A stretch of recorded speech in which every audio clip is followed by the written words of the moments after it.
Zoti Anton, atëherë dhe si kryetari i Fondacionit Trashëgimia e Preksalit, çfarë po ndodh me kullën e Preksalit?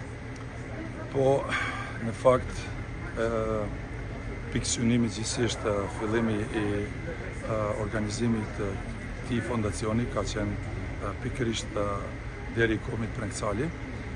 Neve jemi në proces e sipër, domethënë të gjitha procedurave ligjore të cilat i parashef Republika e Shqipërisë. Kemi bërë të gjitha përgatitje deri tani, domethënë punet janë duke ecur shumë mirë. Dhe shpresoj dhe besoj që një kohë jo të gjatë do kemi nderin që të fillojmë domethënë themelet e kullës së Preksalit, sepse ky ka qenë domethënë edhe ideja kryesore që neve jemi organizuar si fondacion.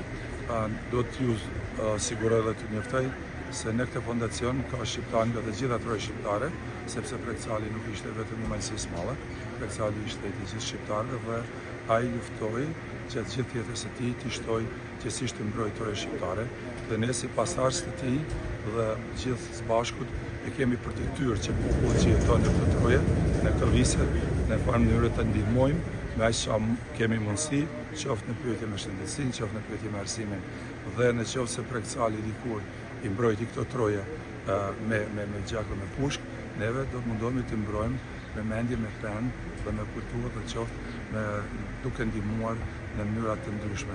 Pra, unë mendoj, besoj se në një të afërm jo të lartë do të kemi fatin që të fillojmë, gjithësisht të rifillojmë përsëri ndërtimin e kullës, dhe kulla e tij do të jetë domethënë një shtëpi për të gjithë shqiptarët, për ata të cilët do ta vizitojnë. Nga qëllë më parë, Preksali nuk është vetëm i kësaj zone, është i gjithë Shqipërisë, është i Shqipërisë etnike. Faleminderit. Faleminderit.